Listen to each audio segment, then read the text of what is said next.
Crime Watch UK was a popular British television programme in the 1990s, similar to America's Most Wanted. The show reconstructed major unsolved crimes that had occurred recently within the British Isles. The presenters talked with detectives and victims and appealed to the public for their help in tracking down the offenders. The much-loved programme sadly came to an end in 2017, but covered a vast number of high-profile cases in its heyday, such as the assassination of its very own presenter, Jill Dando, the racially motivated murder of Stephen Lawrence, and the hunt for the M25 rapist, to name just a few.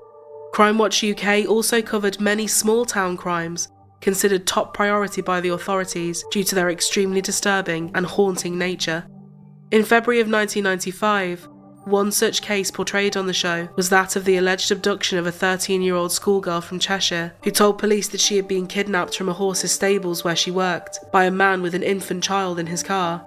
The girl said she had been taken to the man's farmhouse, held captive for hours, assaulted and then dumped in a country lane miles away.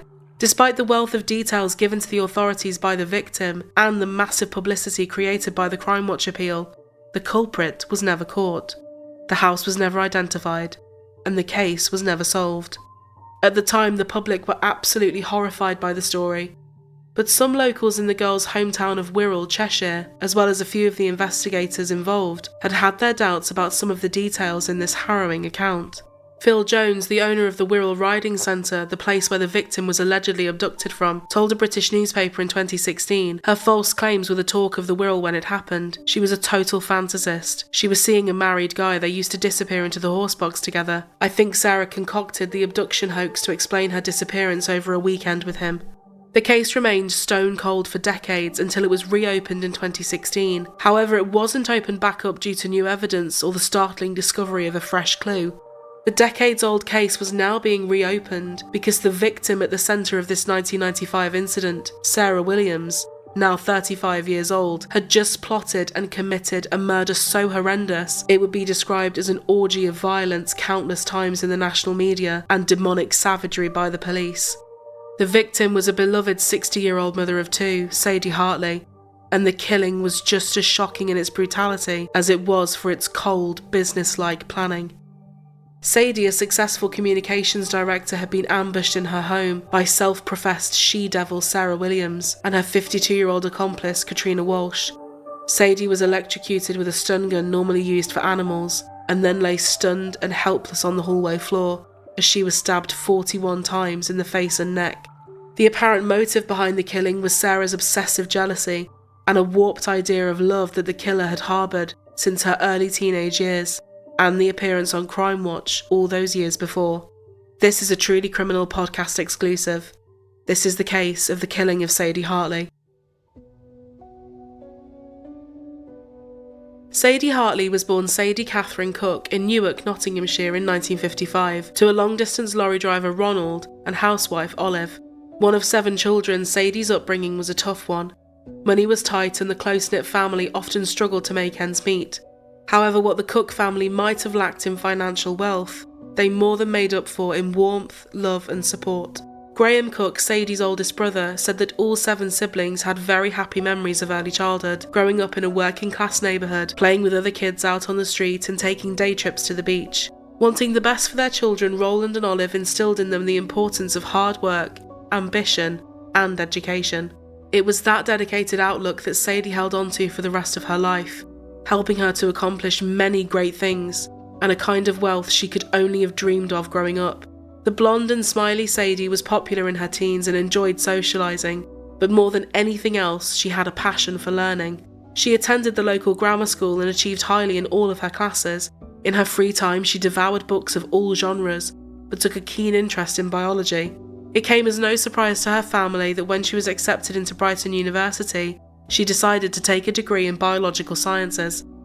Sadie's killer would be born 25 years after her in 1981, and safe to say their upbringings could not have been more different. Born in the upper middle class suburb of Babington in the Wirral, to her electrician father Christopher and a housewife mother Barbara, Sarah Williams was an only child who was spoiled and doted on by her parents. Sarah found it difficult to make friends and socialise with children her own age, and seemed to prefer the company of adults much of the time. She had a lazy right eye, which she was reportedly bullied for at the local Birkenhead private school she attended. She did well in her classes but usually didn't want to attend, preferring to stay at home and help her mother around the house. When she reached the age of 12, her parents, worried about their increasingly isolated daughter, decided to enroll her at the local horse riding school, the Wirral Riding Centre, in the hopes it would help her gain confidence. It really did build her self-esteem and started a long-time passion for horses and riding. Sarah began spending more time around the centre, getting to know everyone there.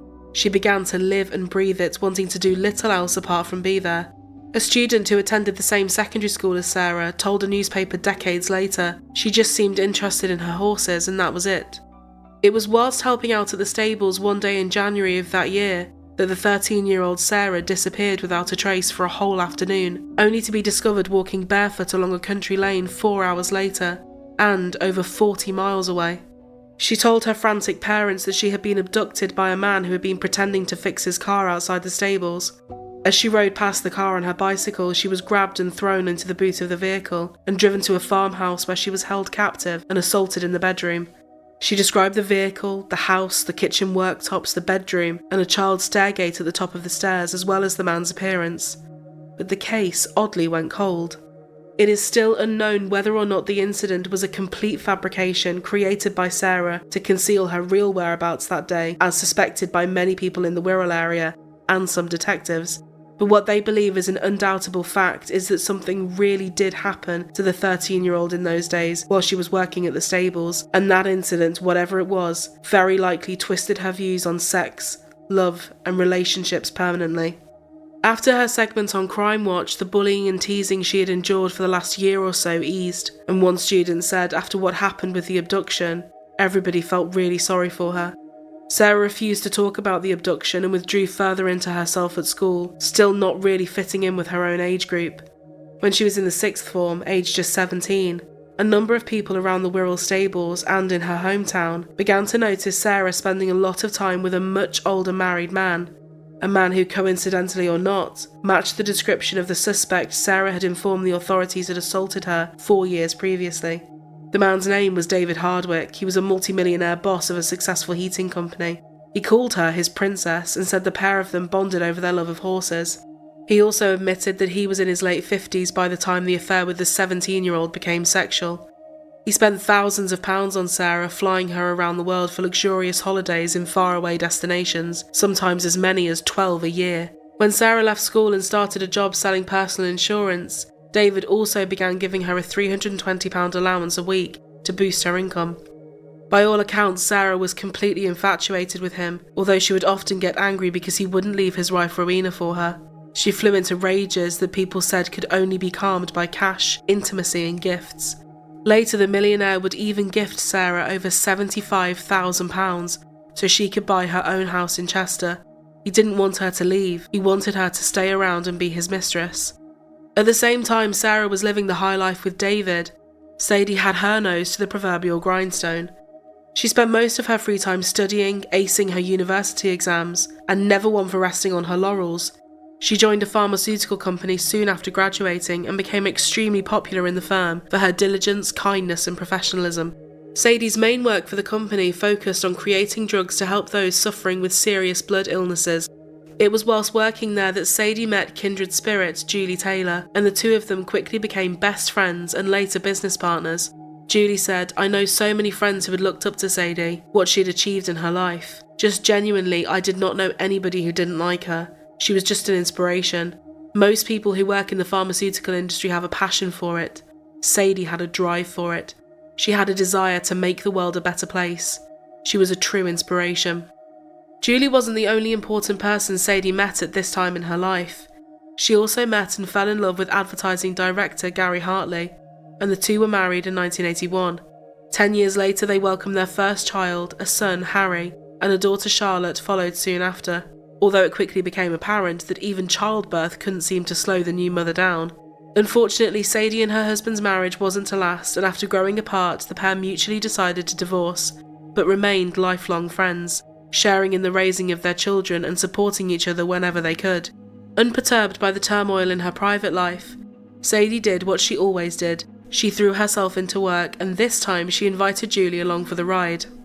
In the early 2000s, the women co-founded Hartley Taylor Medical Communications and built the company up into a huge success with assets worth over £250,000 in just a matter of years. After the divorce, Sadie decided to dedicate more time to herself. She was living life to the fullest. She had her dream home, a gorgeous £800,000 house, 2 amazing children, a thriving career and holidays around the world. She spent a lot of her time travelling, skiing, horse riding, and now dating. One of the men who caught her eye at this time was Lancashire fireman, 57-year-old Ian Johnston. The pair could only meet a few times a year due to work commitments, and even though they both shared a love for travel, skiing and horses, the relationship seemed to fade away after several years. However, when Ian retired as a firefighter in 2010 and Sadie moved into a new home that was closer to his, the pair got back in touch and began to spend more time together again. At around the same time Sadie was falling in love again, so too was Sarah Williams.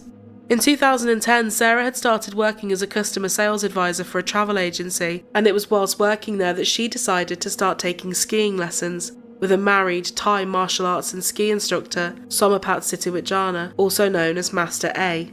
Despite still being involved with David, Sarah and Somapat began a sexual relationship that everyone clocked onto.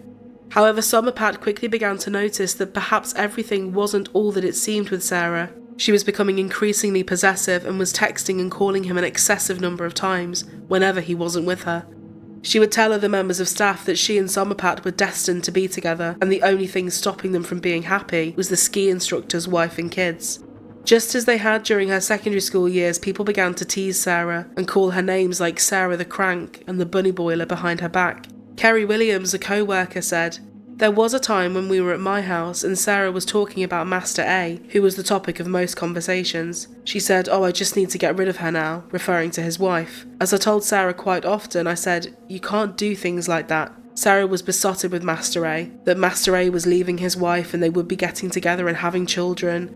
Somapat became seriously concerned with Sarah's behaviour and worried his wife Janet would find out about the affair. He broke off the relationship in April 2012, using the fact he was returning to Thailand for a short holiday as an excuse to do it. Sarah was devastated, but the sadness quickly turned to anger.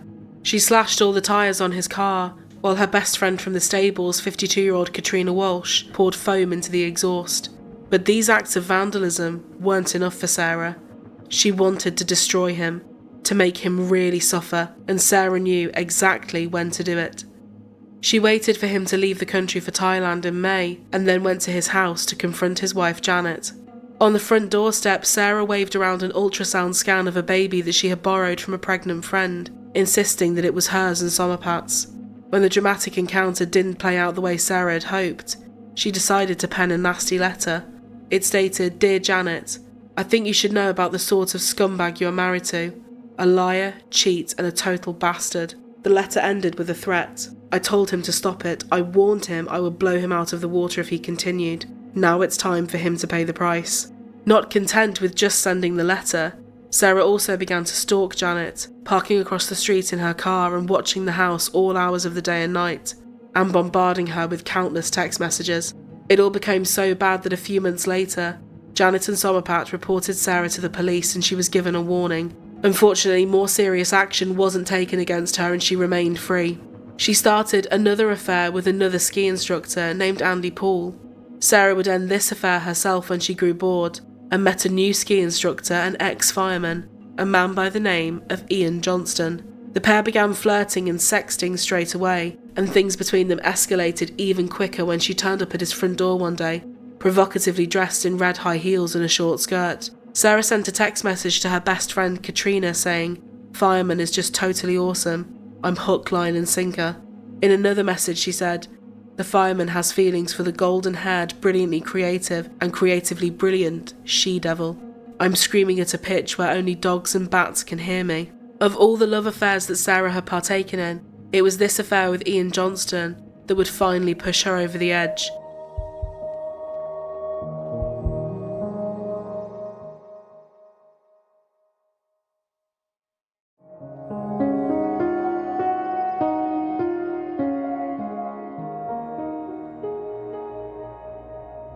The more time Ian spent with Sarah, the more he came to realise that his co-workers were right about her.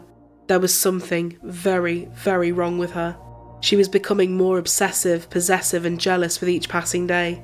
Beginning to feel suffocated and concerned that Sadie would discover his infidelities, Ian broke it off with Sarah. However, he continued texting her and even went on a skiing holiday with Sadie, Sarah and Sarah's partner, the now 75-year-old David Hardwick, in December of 2013. He would go back to Sarah for sex, and then afterwards he recalled feeling empty and guilty, and he would break off the relationship once again. Feeling frustrated, Sarah struck out in exactly the same way she had done with Somerpat and his wife Janet. She wrote a letter to Sadie about the affair with Ian in the hopes it would destroy their relationship, and that she could once again regain control of the lover she felt she was losing. She said Ian did not, had not and would not ever love her, saying the only reason he was with her was for the money. She clearly couldn't have cared less about Sadie, and her narcissism was more obvious than it had ever been. A portion of the letter read, "Dear Sadie, I think you should know that Ian has been cheating on you for over a year. He has been having an affair with me since he returned from Camp Swiss in August 2013. By his own willing admission, Ian is not in love with you. Never has been, never will be. The lack of any form of chemistry or spark between you has been mentioned several times by different people who have no vested interest in either of you. The fact he doesn't love you is blatantly obvious for anyone to see, and it's clearly backed up by the way he is behaving. Make no mistake about it, Ian knows that you are buying him, and so does everyone else. He has said this himself by his own entirely free admission. Right now he is letting you do it because it suits him to do so, whilst he does what he wants behind your back. We have been sleeping together and doing everything else that goes with it, week in, week out for some considerable time now. Have a look around the house. There's plenty of my things around the place. Has he even changed the sheets since we were last there? There has been more lying, deceit and sneaking around than you would ever think. Did you really think he went to the pub that many evenings? The sex is unbelievably fantastic. The best he's ever had by a really, really long way. We've never been able to get enough of each other. It satisfies a need in him, which he'll never really be able to suppress or manage without. Ian is stressed out and extremely depressed. His mental state at the current time is somewhat of a serious concern to me, hence why I am writing this now. I feel you have played a significant part in getting him into the state he is now, which appears to be worsening by the day. Ian explained to me some time ago that you are extremely ruthless in business and will do whatever it takes to get what you want. He explained that you would trample over anybody and their family to realise your goals. He also explained that he felt you treat your personal relationships like a business. This would certainly appear to be true regarding him. From my perspective, it appears that you had decided you were going to trap Ian in whatever way necessary. You have put him under huge financial pressure due to your wildly differing desired standards of living. I appreciate that you have more than enough money to pay for whatever you do. However, Ian is a proud man who is not happy to be bought by you. He is aware that you are buying him and feels that this is his only way of coping financially, which is certainly not the case. Why have you done this to him? Surely you would be far better off with someone who is your financial equal and at least actually wants to be with you, rather than someone you had to buy who is sleeping with someone else. You have booked a holiday to the Galapagos Islands, which is way out of any budget he could possibly afford. I know that you paid for it, but he is massively uncomfortable with it, and felt the financial disparity was far too great. He wanted to leave you before going to the Galapagos, but felt unable due to how guilty he felt because of the money you had spent on it. Whilst he, unsurprisingly, enjoyed the holiday, he utilised every opportunity to get in touch with me, and was back in bed with me as soon as he walked through his door. He literally couldn't get back to his house fast enough. Unfortunately for Sarah, the letter had the opposite effect on Sadie, and the infidelity actually brought the couple closer together. Ian confessed everything, telling Sadie about his relationship with Sarah, but saying it meant nothing to him and was strictly about sex. Sadie forgave him, and soon after receiving the letter, she invited Ian to live with her, with both of them making the decision to start afresh and have a 100% faithful, monogamous relationship. News of this development sent Sarah spiralling. She told friends she was tired of being used for sex by married men who never left their long-term partners for her when they promised they would. Although Ian still continued sexting her behind Sadie's back all the way up to January 2016, Sarah still wanted to hurt Sadie. She wanted to make Ian pay. She wanted to take back control of their relationship, but she couldn't do that with Sadie in the picture. It was then Sarah decided she was going to kill her, and recruited her naive and mentally unstable best friend Katrina as her sidekick. Together, the pair began 18 months of planning. Katrina wrote in her diary, Sarah came round and got so caught up in endless murder plots for Ian's other half. The excitement of plotting the perfect murder, seriously talking of getting rid of her opponent. She does seem to be a totally evil bitch. Wow, I may be instrumental in helping remove the awful woman. This may happen. Wow, I'm unexpectedly excited about it. Was buzzing so much I needed a southern comfort to wind down a bit. On a bitterly cold morning of the 15th of January 2016, Julie, Sadie's friend and business partner, sat staring at the phone. Sadie hadn't shown up for work that day, and Julie was becoming concerned. Sadie wasn't answering at all, and Julie knew it wasn't like her workaholic friend to miss work without at least calling. As the hours ticked away, she became convinced something was very wrong, and she finally picked up the phone and requested a welfare check. Good evening, Lancashire Police. I'm just wondering whether you'd be able to do a check on my boss's address. We've not heard from her for over 24 hours. Her name is Sadie Hartley. Responding officers arrived at Sadie's home during the night, and after repeated knocks at the front door received no answer, one of the constables peered through the letterbox. He glimpsed her blood-drenched body sprawled out on the hallway floor. Just arrived at the property. We're going to be forcing entry. There's a female inside on the floor with blood around her. Sadie had sustained a horrifying amount of injuries, including 24 8-inch stab wounds and 17 slash wounds to the face, head, neck, back, arms and right leg.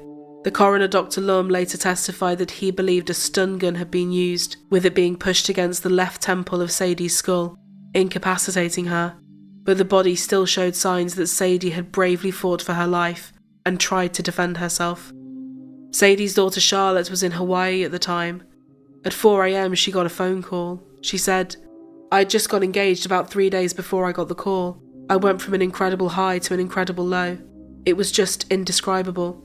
You obviously think it would never happen to you, and at that moment in time, all you want to do is be back home, but I knew she wasn't going to be there." Detectives from Lancashire Constabulary swarmed into the sleepy little village of Helmshaw, and a murder inquiry was launched. Lead Detective D.S. Paul Withers said, "I've been a police officer for 25 years now. If there is anything that surprises me, it's probably the ferocity of the attack against a pretty defenceless lady in her own home. You know, thankfully this is very, very unusual. She's a successful business lady, and sadly she's lost her life in the most tragic circumstances." Sadie's boyfriend Ian naturally came under suspicion straight away. However, he was away in Switzerland on a skiing trip and had been for the last few days, so detectives knew it wasn't him. He did tell them about a bizarre incident that occurred on January 7th, just over a week prior to Sadie's murder. He said a peculiar-looking woman with big bulging eyes and wearing a baseball cap had delivered a £3 bouquet of chrysanthemums to Sadie's door and called her by her name, despite not knowing who the flowers were from. That woman would turn out to be Katrina Walsh. Because of alopecia, she was almost totally bald and would often wear caps.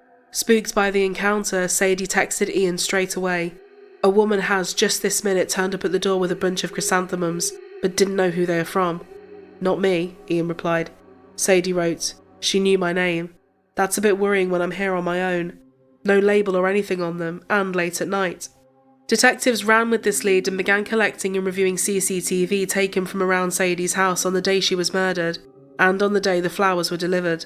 They found an identical blue Renault Clio had been outside her house on both days, a car that was connected to Sarah Williams. Detectives cross-referenced Sarah's cell phone location with that of the blue Clio and the flower delivery, and again they came back with a positive hit. Although she had spent the last 18 months planning the perfect murder, Sarah's plans were coming apart at the seams, and she was arrested in bed in a 3 a.m. raid on the morning of the 17th of January. Here is a clip of the body cam footage as they enter her room. "Sarah, are you under arrest on suspicion of murder for Sadie Hartley?" Once in custody, detectives searched Sarah's home, which they said smelled strongly of bleach and looked as though it had been scrubbed from top to bottom. Luckily, the forensics team found 3 minuscule drops of blood in the bath that would later turn out to be a DNA match for Sadie. Lancashire detectives were working around the clock and building an extremely strong case against Sarah. However, they didn't have a murder weapon or the stun gun they suspected had been used in the attack. They were also searching for who they did not realise at the time was Katrina. They were able to track her down using cell phone records that showed her phone in the vicinity of Sarah's house on both occasions. This is Katrina Walsh, and she's here on suspicion of murder. She's been arrested in Chester. Do you understand why he's been arrested? Yes, I I do. agree with it. You understand why? I understand why, but I don't remember. I don't recall because I have a memory problem. If I don't write things down, I forget them within three sleeps. Two sleeps, I can just about remember them. One sleep, it's hazy. 3 sleeps, it's gone. I will tell you everything I know.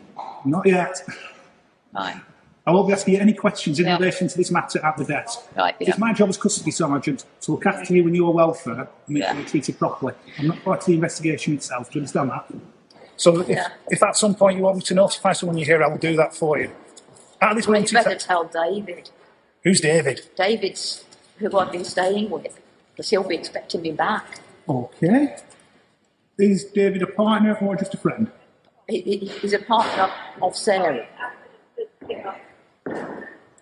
Okay. Who's at the centre of all this. And he doesn't believe she did it. But I've been really worried because I've had that note to myself that she might have done it. In which case, I've been petrified. Because until I knew whether, for sure, I mean, because now I've forgotten, I couldn't be sure. And I also couldn't be sure if I'd done it. Katrina, Yeah. if you had a solicitor here now, you will be advised not to comment at all on the allegations. Right. I know it's an unsolicited comment. Cheers. And it's I want to tell everybody what I know before I forget it. Once Katrina was in handcuffs, it wasn't long before the investigators discovered her diary and all of the incriminating passages referencing the murder, such as, "I have no moral qualms, just a serious don't let us get caught twinge." The authorities also discovered that Katrina and Sarah had travelled to Germany by ferry in December of 2015 for the sole purpose of buying the stun gun to attack Sadie. Katrina had written in her diary, "I said no matter what her way of testing the bitch, then she could do with that zapper or she risks being injured herself. So we'll get a trip to Germany out of this. Took ages to wind down. All the excitement of plotting the perfect murder." Facing an ever-growing mountain of evidence against her, Katrina soon turned on her best friend in a desperate bid to save herself. Do you know who murdered Sadie Hartley? Yeah. All I can remember at the moment is that I knew that Sarah had killed someone. I've been terrified for days, absolutely terrified for days while she was around. The very first question I asked you was, did you kill Sadie Hartley? You said no. And then I said, do you know who killed? And you said yes. Who killed Sadie Hartley? Sarah Williams. How do you know that? Because she's at the core of this knot of panic in me. But I can't remember that she killed her. What can you remember that terrifies you about Sarah? I think I started to suspect that she was a psychopath. And that I was very close friends with the psychopath. I'm going to show you, Kit, 3 photographs of a road which is called Sunnybank Road. Okay. Do you remember Sarah in connection with this property? Yes. What does she instruct you to do? I go to the door, knock, ask Mrs. Hartley, and hand the flowers. She wanted to find out where the bitch is. She wants to take Ian off the bitch. What evidence is it that you've hidden? I've hidden a zapper, a knife, the soles of some boots. Tell me what a zapper is. It's a black thing with a squeezy, and it's got prongs, and it makes a horrible crackly noise. The next item on this list, what does that say? A knife. Right, tell me about that. It's a knife, and at the time I suspected it's killed somebody. Well, why do you suspect that? Because I've been told to destroy it. Who by? Sarah. She got in my car and gave me bags with instructions to burn the clothes and the towels and everything, and utterly destroy everything else. Okay. I opened the bag. I opened the bag. Let it down. Go on. She's done it. She's done it. She's done it. She's done what? She's killed somebody. She's killed somebody. How'd you know that? There's a knife and the zapper and. All right. Okay. I've got evidence. I've got evidence. Why has she trusted you to get rid of the evidence? If you're not involved in this, why has she trusted you? She wants to frame me for it. She wants to frame me for it or kill me and frame me for it. At that stage, that's all I can think. Why didn't you walk into a police station and speak to the police? Because whenever I was that frightened, I was more frightened of her than anything else. Okay. Sadly, Kit, it shouldn't be me that you're sorry to. But And oh no, I'm very, very deeply. But you shouldn't be sorry to me. No, I'm deeply sorry. I mean, that's the. Oh God. Somewhere where I can get to the water. And it'll be pushed into the mud somewhere down there, I think. Zapper, some oddments, a car key under those piles. You pointed then and you said knife. Show me where you pointed to. So where this horse poo is, because I've put the horse poo on top so that I could. Right. Then you said to me, zapper. Where's the zapper? In this under this somewhere in that. Okay. So where did you go next? After doing that, I went up to the yard where the. Right. Well, come on. You show us. We'll follow it back up. Yep. Follow it back. Following Katrina's confessions, detectives soon discovered the murder weapon, a kitchen knife that had been purchased from Tesco using Sarah's club card. It had been hidden in the horse manure at the stables where Katrina worked, as well as the stun gun. Officers also found the dumped blue Renault Clio that Sarah had purchased with cash. She had placed masking tape on the number plate over the number 3 in an attempt to make it look like an 8. Sarah had really thought of every small detail to try and evade suspicion, including buying a pair of men's size 10 work boots in an effort to confuse the investigators who found the footprints at the scene. First thing I'm going to ask you, Sarah, is are you responsible for the death of Sadie Hartley? Definitely not. Definitely not. 14th of January this year, Thursday just gone. Yeah. Where were you? I was at home in Chester. Well, I got home at, I think, about 4. David met me at the house. I'd been sent home from work with a sickness. Well, then he went home, and then I went to sleep.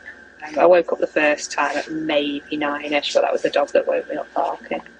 And that's what I did. I took some dog sick. Ian. I met him, started skiing on March 11, so I'll have met him at some point during that year. That carried on until we fell out in the August 2014. Tell me what happened there. Yeah, he basically felt that I was too clingy and too needy. Maybe I am, maybe I'm not. I'd say I'm not. And then I wrote Sadie a letter telling her everything that had happened. She rang me up, had a go at me, obviously as you would expect. I was all happy. Went to his house and we had an enormous row. Whilst we're on Sadie. Were you jealous of her? No, because the way I saw it is, he's quite happy to spend 12 months cheating on her and messing her about and talking about leaving. It's not something to be jealous of. I didn't see if they had a great relationship. You have a Nokia phone was seized when we've searched your home address. First call it makes is the phone number of Sadie Hartley's business. No coffee. For Sarah, the victim of a really ferocious stabbing, we have her DNA in your bathroom. Is there any feasible reason how that could have happened? No coffee.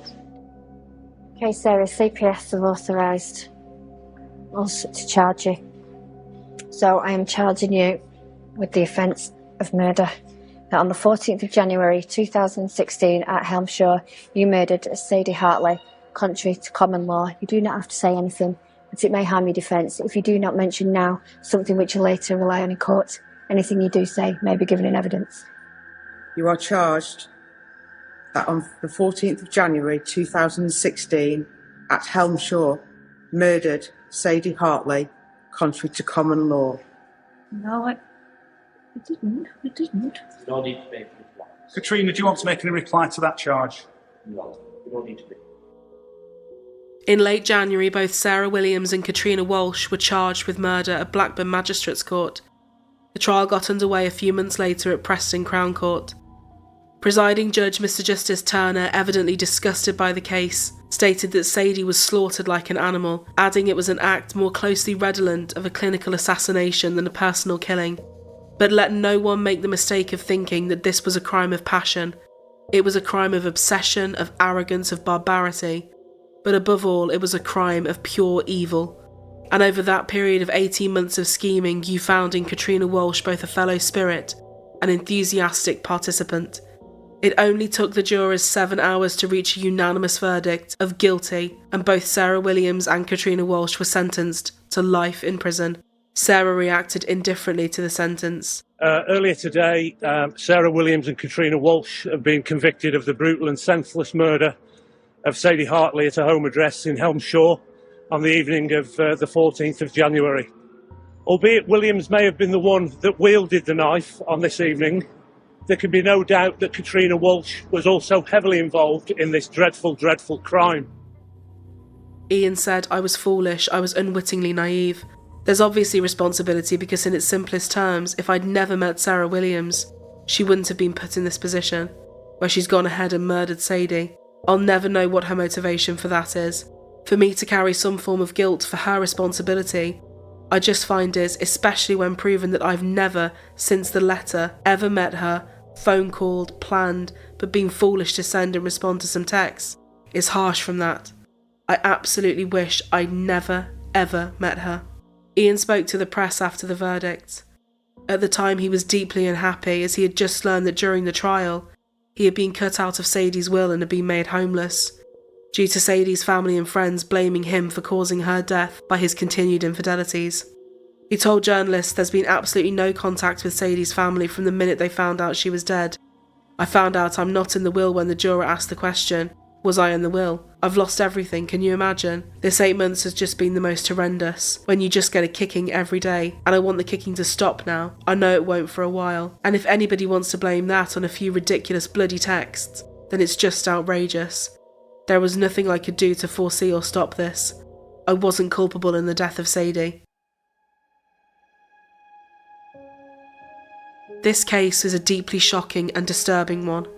Knowing that this was planned for so long and how Sadie must have suffered in her final moments is truly quite terrifying to think about. Perhaps the best way to bring this harrowing podcast exclusive to a close is with the words of Sadie's daughter Charlotte. She said her mum just wanted to go on more holidays, enjoy family, wait for me to have a family and obviously plan a wedding together. But that's all been taken away from her. They might be in prison, but what's prison when you haven't got a mum and you're out of prison? Nothing will make that feel better. My mum was a very caring, gentle, kind lady, always happy and incredibly trustworthy, just all over an incredible woman. I would like her to be remembered just for the inspiration that she was to so many people. She just literally lit up a room. She was just perfect.